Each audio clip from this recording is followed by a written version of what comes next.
What's going on, EDC people? What's our journey now? I'd say today, but I've gone on a couple.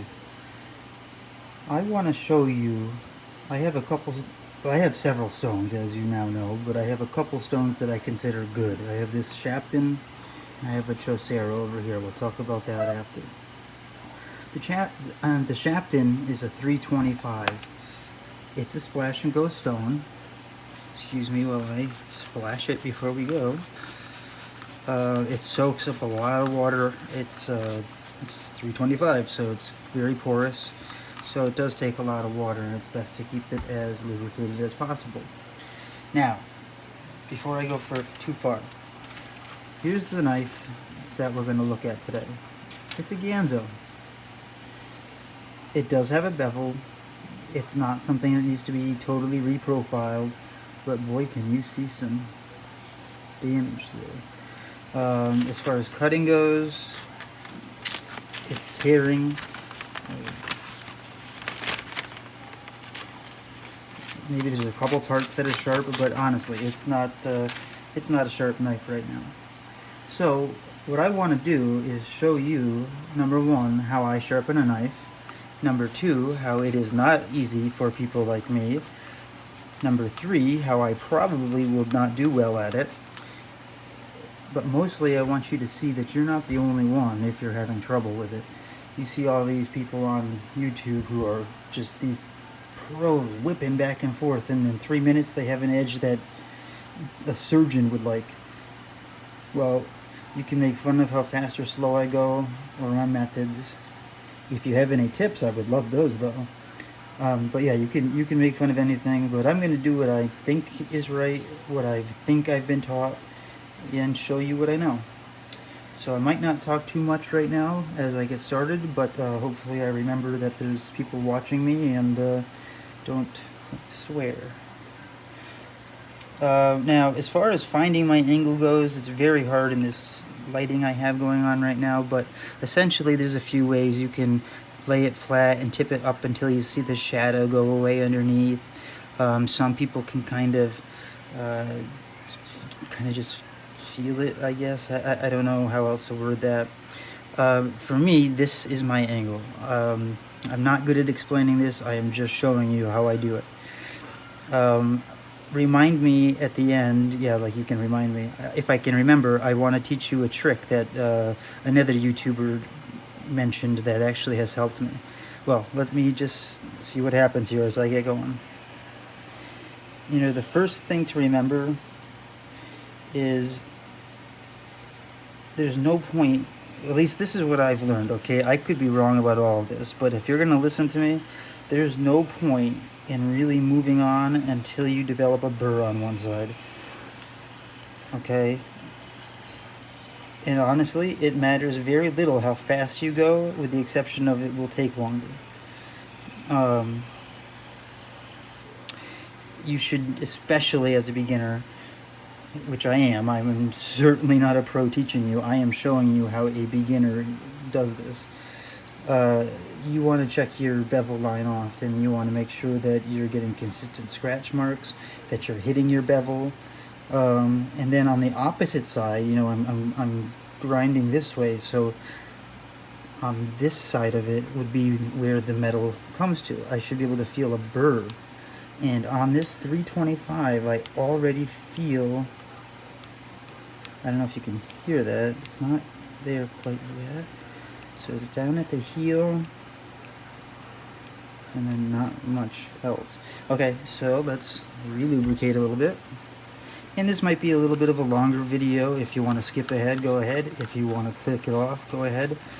But again, I just want to show you what the reality is of a beginner learning to sharpen, because at least for me, it was and it is annoying. It's hard to see. Hang on 1 second. Okay. Now for me, the way I do it right now, I try to lock my wrist, and when I'm in angle, I just, oops, and that was, you never try to go off the zone. I don't put any pressure besides my hands and my fingers. And when I get to that end, I'm just raising my elbow. I'm trying not to adjust my wrist. Okay, and now let's say, you know, the tip, I had barely any burr, so I could, when I get down to the tip, just place my finger there, no pressure, and just grind away at it for a little while.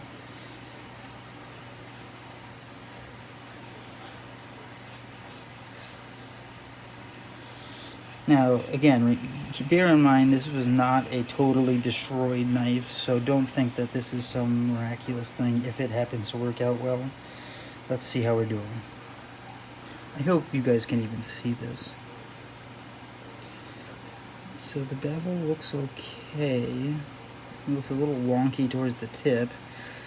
As far as a burr goes, burr, burr, burr, you can almost see it, at least I can. Burr, burr, burr, burr. I'm just going to touch up that tip one last time.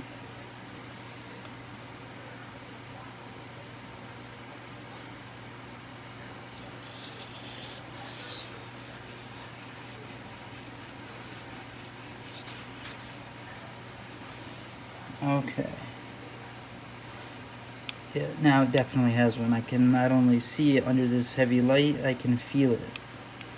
So now I know that I've exposed all the new metal that I need to on this side, on the lowest stone, and it's now time to switch, to move the burr over. Let me re-wet this thirsty stone. You know, once you get good at it, you really should get in the habit of turning your stones around so that they wear appropriately.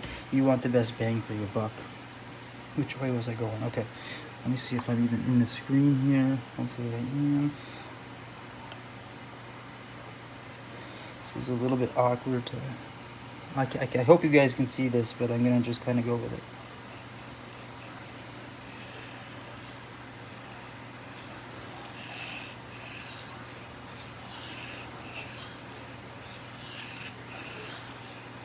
It very rarely takes as many passes on the second side as it does the first. Okay, so I just ground on that side. Let's see what we have, if we have actually got burr already. I don't think so. No, but I don't feel the burr anymore. Let's see how it looks.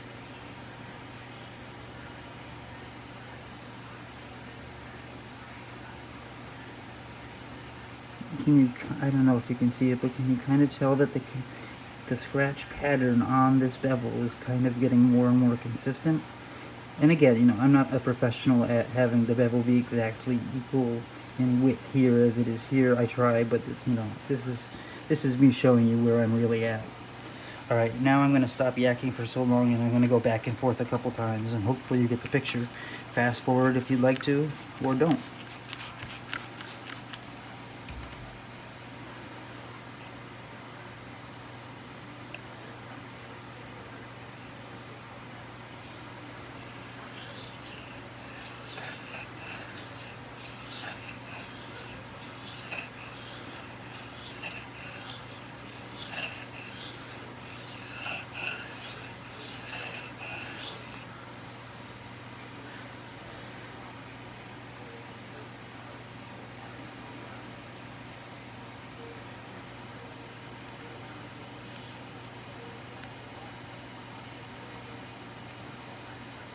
It's just that tip I keep missing.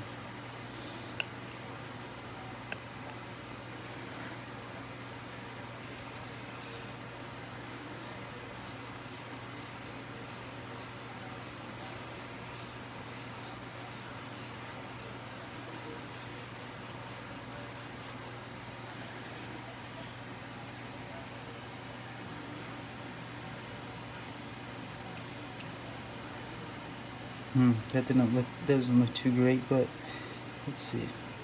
No, yeah, that wasn't good. Let's do this whole jab again.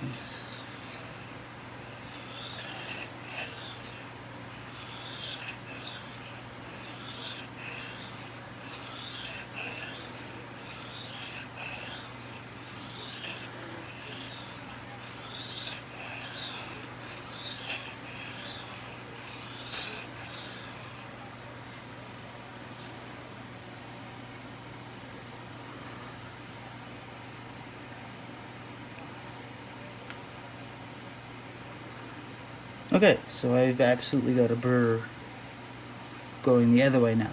Again, even though the scratch pattern is not...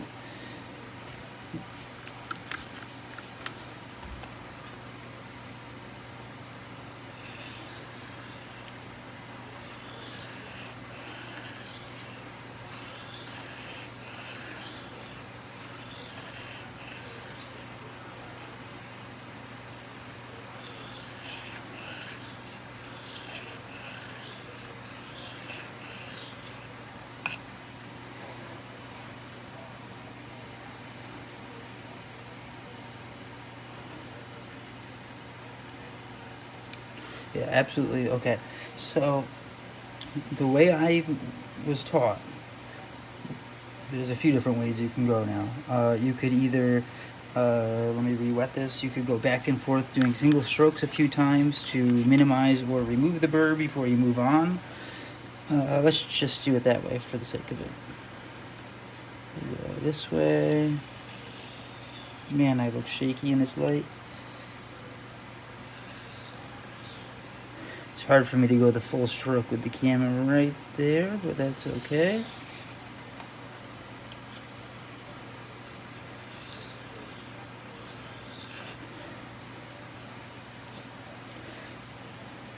Okay, so I gotta get a dry paper towel, but you can see that it's fairly... I mean, it's hard to see during it's stone mesh too. Well, I guess you can kind of see it that way. You can't see the scratch pattern, but at least you can see that there's actually something there. Of course you can't on that one. Alright, so basically in a nutshell, I'm just going to move on to the next stone. I'm going to go from 325 to 800. You know, my understanding of Chaucera stones, actual true nanowhat, the old Chaucera stones, they were originally built for like the samurai with their swords, or the the bladesmiths that took care of them. They're splash and go. From everything I can tell you, they are awesome. They're very fast. They're very user friendly. And if you're going to want one to start with, I would say 800 because it's an aggressive stone, but you can finish on this 800. This 800 is more like a 1200 king, maybe even higher. Maybe I could be even low on that. Okay, so let me get this into position. Can you see? Yeah, and I'm just going to basically do the same thing.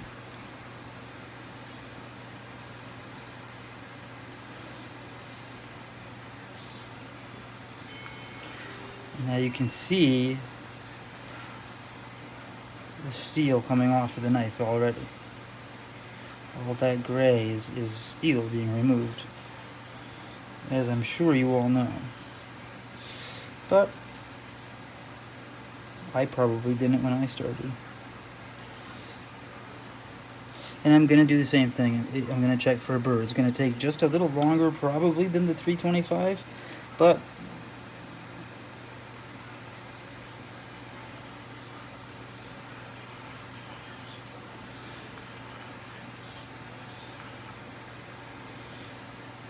I am doing that all kinds of weird.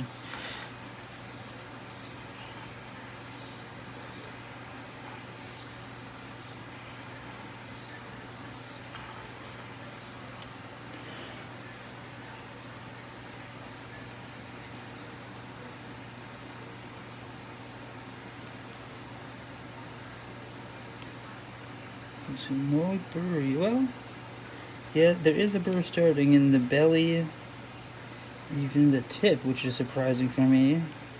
I guess it is starting to go. I just need to give it a little bit longer. Again, you can do this focus sharpening just using your finger weight. Stay right on the bevel. No pressure. And a lot of times it'll do just the thing you need.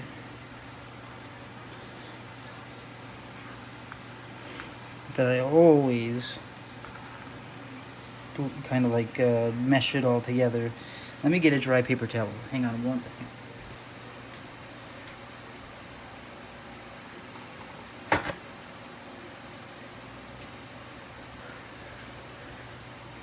Okay.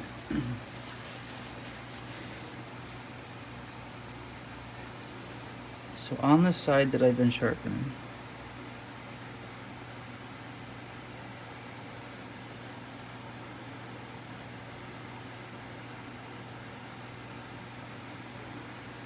and then this is the side that I haven't touched with this stone yet. I don't know if you can see the teethierness, but okay,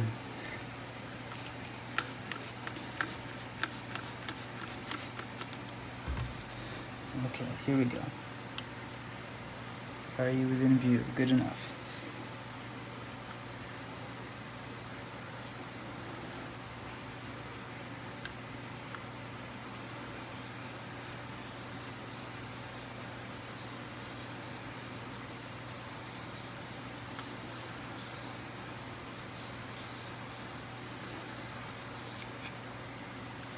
Don't fall off the stone, Bob.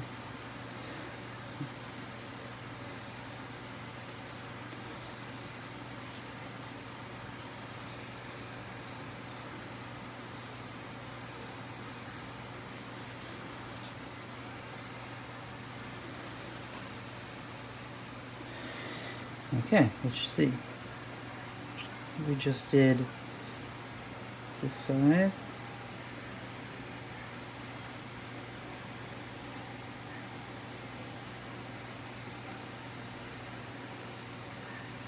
Couple spots still on the shoulder.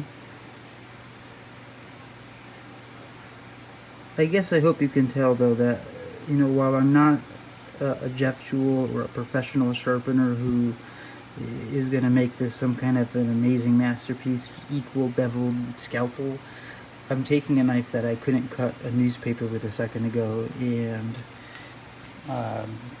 you know, I'm not even close to done yet, but just for shoots and giggles, let's just see.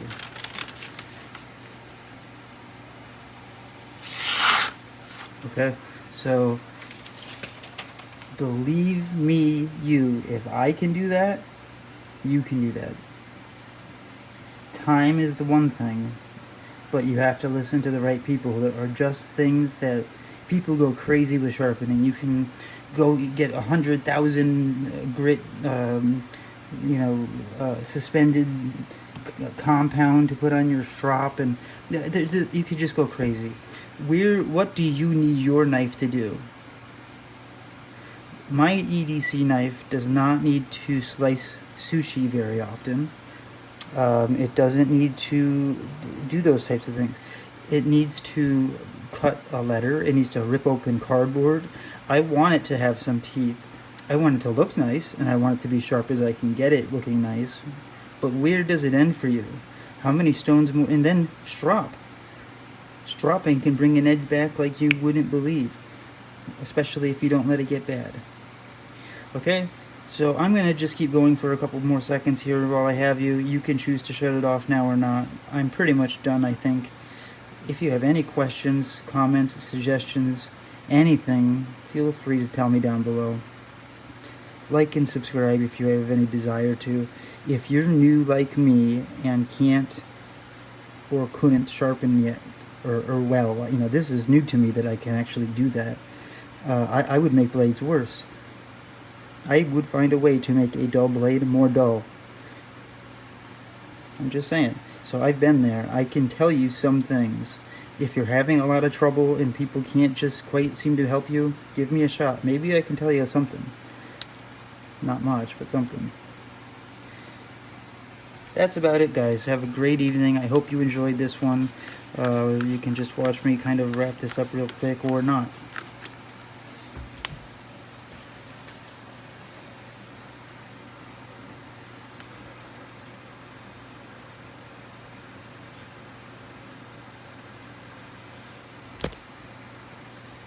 Yeah, I just hit the camera.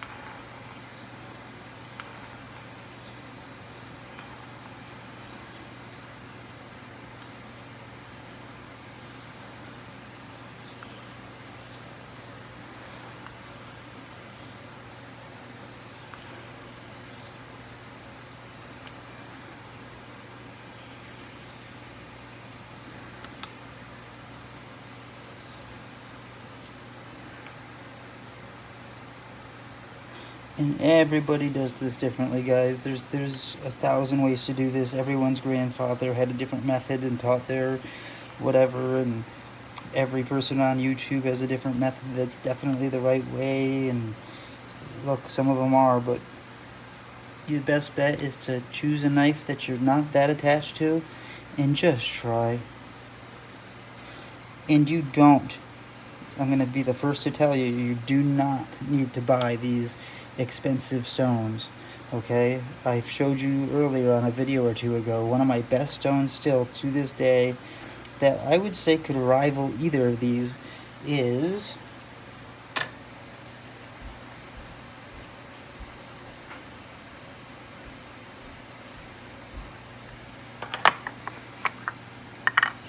this little 4-inch soft Arkansas stone.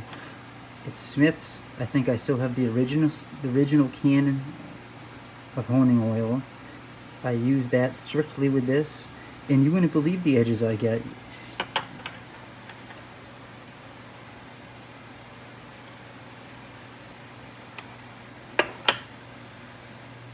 Hey guys, I mentioned stropping in the last video, so I wanted to take that same knife, that Ganzo 733, and just show you how I strop briefly, only for a second.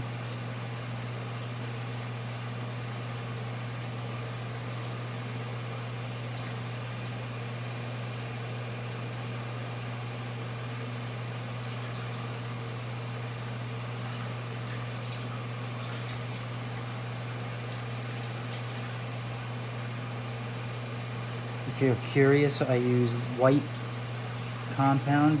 The brand is NK. This is a rolled buffalo hide strop.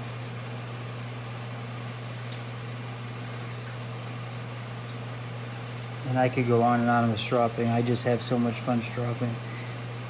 And remember,